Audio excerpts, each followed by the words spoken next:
Before we begin this review, I'd like to clarify something about my last video.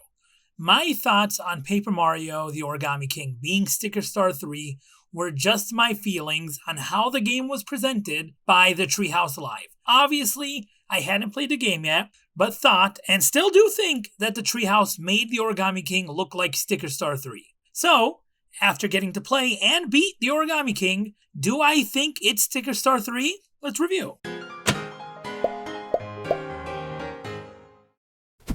We'll talk about battling later, but for now, I'm just going to be focusing on the overall feel of the games and the exploring aspect. I was going to complain about awful motion controls because they do have some, and I hate them, but then I found out pretty early on that you can just turn them off, so that's nice.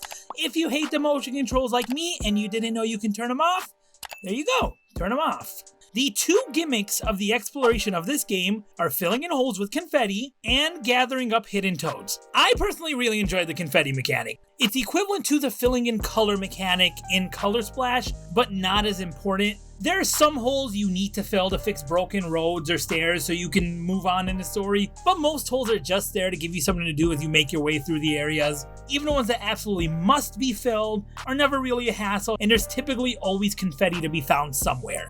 As for the hidden toads, I loved finding them. The toads can literally almost be anything, which I find hilarious. A lot of the times the toads will be something like a dog or a bug, and when you turn them back to regular toads, they'll be really upset because they enjoyed what they initially were. And I just think that's a nice little touch, and I find it really funny. The big things about toads, though, is when you find them, your crowd in battle starts to get filled up with them. So as you progress in the game, it's kind of a nice feeling to go from what starts as an empty crowd to a crowd just packed with these toads. But I do wish the toads were unique. They're just the same toads with different colors, which is a bummer. If you're wondering how they can make toads look unique, they're just toads after all. Go look up the toads in the Thousand Year Door. It's not a game breaker by any means, but it's a bit of a disappointment to see what they used to be like and what they are now and what they've continued to be over the past few games. Something I do like about this game a lot is, unlike Sticker Star and Color Splash, this doesn't lean heavily on the fact that it's Paper Mario. Yes, there are still a few major paper obstacles like the bosses being art supplies, but for the most part, besides little jokes, the game isn't constantly reminding you, paper, this is paper, stickers and paper, and you need this stuff because... Continuing on, this game definitely plays more like a puzzle game than anything else. Every streamer of the game, and streamers act as chapters in this game, requires you to figure out some type of puzzle to move on and fight the bosses. There's lots of neat puzzles you gotta figure out on your path, like these ice puzzles, where you gotta hit yourself around on a block of ice to navigate the block to fill up a hole somewhere. It makes me think of the ice caves from Pokemon, where you have to slide the correct path to get from one end of the cave to the other using rocks as your walls. Some puzzles could take a bit to figure out, or some are just harder than others. There was a memory one that I failed at a few times, and something that annoyed me that the game did was, instead of forcing you to figure it out yourself, they just kind of start solving the puzzle for you. It's upsetting because that takes away the joy of solving the puzzle with no help. I remember when I was a kid and I got stuck on something in Tomba 2, if anybody remembers that game, and I kicked her out of the room because I wanted to figure it out on my own. When you fail the puzzle enough, the game eventually becomes your mom and does the puzzle for you, and it's kind of upsetting because it also makes you feel dumb. One big issue I do have with the game is there's a ton of backtracking and walking around through the same looking empty buildings or areas just to find one tiny item you need to solve the area's puzzle. If you criticize the Thousand Year Door for its excessive backtracking, I really would like that same energy for the Origami King. A lot of the times it wasn't a huge deal for me because I actually enjoy when games have you backtrack. It makes the world feel more explorative and like each little area of the game carries some sort of purpose. But in the Origami King, it feels like they just purposely made you walk around extra or go to 15 different buildings one by one to solve a puzzle because the maps are pretty big and they didn't know how to fill them. So they just kind of spread everything out, which that's definitely a bit of a bummer too because the gameplay itself is really fun. I loved finding every little secret I could, fixing up broken parts of the world, solving puzzles, and so on. But the excessive backtracking and unnecessary empty spaces really do drag the pacing of this game quite a bit. Overall, though, I did enjoy the exploring that the Origami King provides, and it's a lot of fun exploring too when the game itself is as beautiful as the Origami King is. The game looks and sounds gorgeous. Mwah! Chef's kiss. Everything, of course, is opinion-based, nothing more so than the music of the game, but I actually think this game's soundtrack is just as good as the Thousand Year Doors is. If there's one thing the slow pacing of the game allowed, is that I got to listen to all the music for quite a while, and I really enjoyed it. As for the environments, they look awesome as expected. Most Paper Mario games have this cartoony, quirky look to them that the Origami King nails. Whether you're on stage partaking in a dance number, which, by the way, so much dancing and singing in this game, and I love it, because it makes me think of Disney, and I love Disney. But whether you're on stage or in a Las Vegas-like shady town, or exploring different hidden islands and looking for buried treasure, the game delivers. It looks good, it sounds good, it feels good. Did I enjoy exploring these locations as much as I enjoyed exploring Glitzville, the Excess Express, or Rogueport? No. These locations for me are still lacking the magic that areas like that had. They are unique, don't get me wrong, but a Vegas-inspired town or a Japanese amusement park, although super cool, just don't live up to a corrupt world of wrestling, a murder mystery episode-esque train, a shady beatdown projects-like area, and so on. But the worlds are beautiful, neat to explore, and filled with great writing and dialogue in each respective area. From beginning to end, the writing in Paper Mario The Origami King is delightful. The story is easy to follow, yet lives up to the unique and quirky experience only a Paper Mario game can deliver. Just like the aesthetics of the game going into The Origami King, the writing was not something most fans of the series, OG or modern, had to worry about. Even with all of the silly restrictions put on the developmental team, just like Super Paper Mario and Paper Mario Color Splash, The Origami King proved once again that any past issues of the game should not fall on the writers, as they provided yet another great piece of storytelling that not only had me laughing out loud throughout the entire game, but even provided Thousand Year Door-esque heartfelt moments that actually had me having to take a few breaks from playing just to collect my thoughts. I'd be remiss not to mention how much entertainment from this game came from things like the hilarious lines from Toads you save along your journey, the subtle references to other games in its dialogue, and so on. But by far, the brightest light of the whole game for me, the piece that was always there to save the game when needed, what I believe will become loved to Geno levels and beyond, was Olivia. Olivia is the bright spot of this game. She's an absolute joy to have as Mario's companion. Her positivity and can't-fail attitude is always shining. Her ignorance and humor never fail to make me smile. The everyone is awesome attitude, everything about Olivia screams Paper Mario. In my opinion, Olivia is going to become one of Nintendo's most popular side and partner characters, and I think she is easily 64 and Thousand Year Door levels of greatness, probably even better than most, if not all of those partner characters in those games. As for the bad, I'd be lying if I didn't tell you, even though they were hilarious, that having almost all the characters be Toads again isn't a huge letdown. But it was constantly disappointing when every interesting character seemed like they turned out to be a Toad.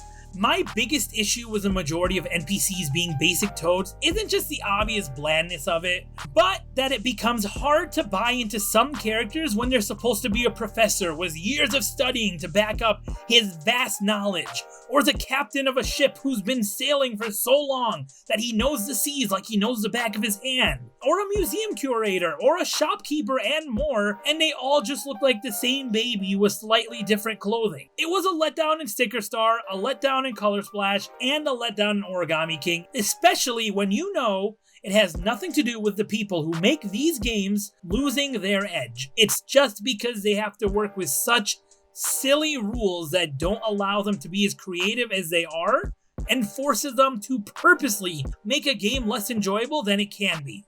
Although I wish there was more unique design and more variety, that wasn't the selling point of this game. This game's selling point was the fancy new battle system. Paper Mario The Origami King introduced a new battle system totally different than any of the three systems we've seen in the series so far. I believe this will probably be the make or break aspect of the game for most people. If you're wondering if this new ring system lives up to the old school RPG system, or flounders like the sticker system, before I get into it, I want to remind everyone watching this that this is totally subjective, and whether you loved or hate this system is okay. It's 100% your opinion, and we don't all have to like the same things. Okay? Okay. I hated it. I absolutely hated this battling system. I would have actually, and I can't believe I'm saying this, almost preferred the sticker system to this. At first, it was kind of fun, and I thought it was going to be a neat aspect to the game. But when I say at first, I mean like the first hour of the game. After that, the new ring system fell apart for me.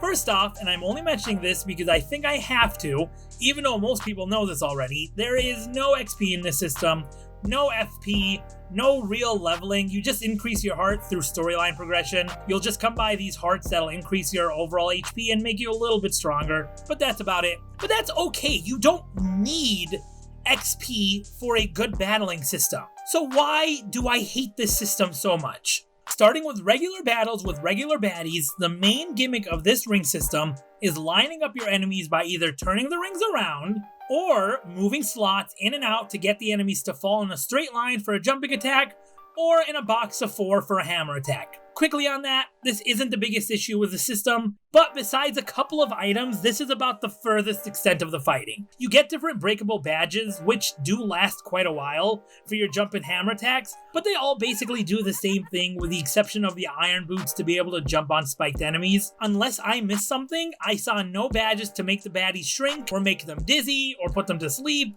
or freeze them, or an earthquake type hammer to attack all grounded enemies. Nothing like you would have seen in the first 2 Paper Marios, and that's in large part because this system was clearly designed for quick matchups, but I believe fails miserably at that. Initially, I thought this system was going to be as easy as knowing what a straight line looks like, but golly was I wrong. I wish that's what it was. Never in my life have I played through a game that frustrated me more than the Origami Kings battling did. I felt like I was doing homework. I don't know how the developers think this is simpler than the RPG system was. My head was constantly hurting from trying to solve these ring puzzles. When you get the puzzles right and make the baddies fall in line, it felt good, but it wasn't worth the amount of time I spent wanting to punch a hole through my TV because I felt like a moron not being able to figure these out. There's also an option that can be unlocked to put these red rings on the board to help you solve the puzzles, but I didn't know that existed until after I beat the game, and I'm betting that most people who play this game the first time through also did not know that. You get typically max 3 turns to line up your enemies and 30 seconds to do so. If you don't get the lineup set by the end of the timer, however they were set is how you play your attack turn. If you set it up correctly, then you get a 1.5 times attack boost that typically always was enough to kill the enemies on your first go around. If they're not set up, you don't get the attack boost, but I was still able to typically finish off the battle the next turn since the enemies aren't that difficult. In fact, surprise, surprise, there really isn't that big of a variety in the enemies. You run into the same basic Koopas towards the end of the game that you ran into at the very beginning of the game. Nonetheless, once you do get the lineup set, then the battling can be pretty quick, but the problem is I constantly was running out of time and having to pay coins to extend the battles just because I really couldn't figure out the lineups. These battles would last a few minutes sometimes at first, and that would absolutely drag the pacing of the game down. Also, I know some people will say, well, why didn't you just run? And to that I say, I tried to, probably 5 times, but not once was I ever able to actually flee the battle. If you try to flee and fail, then you lose your attack turn and the battle is prolonged. After failing to flee on every single one of my attempts, I just gave up on it because it was making the battles even longer and more boring, and I just didn't want to keep doing that. Also, a minute ago, I said the battles would last a few minutes at first. So, did I actually figure it out? Did I figure out how to master these puzzles and breeze through them? Yes! If you pay the Toads 999 coins, they'll set the lineup for you. Eventually, I got to a point in the game where I hated the battling so much that I wasn't even hesitating to throw the coins out at Toads to do the work for me.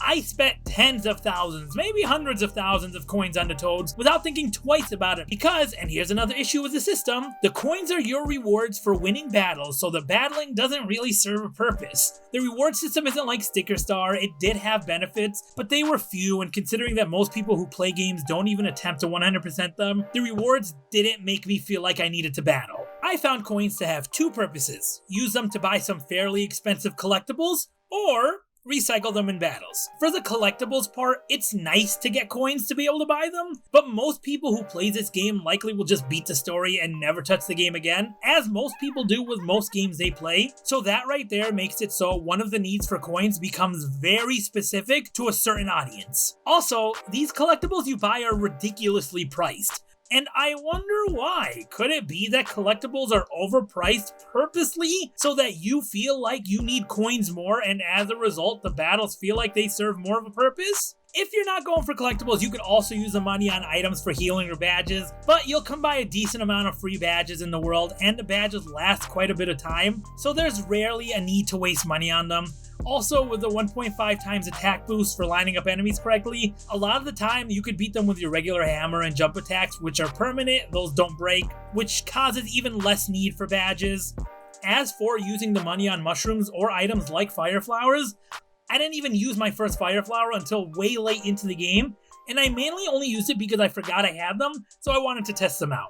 And with the mushrooms, I rarely use those too. There are very convenient benches around the map that you can sit on to heal up, or you'll find hearts in the overworld that heals most of your HP, or if you pay off the toads to do your work like I did, the toads will also throw hearts at you in battle, so you're never really in dire need of health. So for that said, for me, the rewards of the battle system became giving me coins so I can use them to pay off toads to do the work for me, so I could quickly win the battles that I didn't even want to be in, that I would then again use in my next battle that I didn't want to be in to pay off more toads, and so on. The coins just became a recycling system, and I realized if I don't battle, that I don't really need coins. And trust me, even if you skip as many battles as you can, you're forced into enough battles that'll keep your pockets full, and you'll be constantly coming by lots of coins in the overworld. You get them for filling in holes with confetti, you find them in random boxes, you find them underwater, on trails, and so forth. As for the boss battles, I hated most of these too.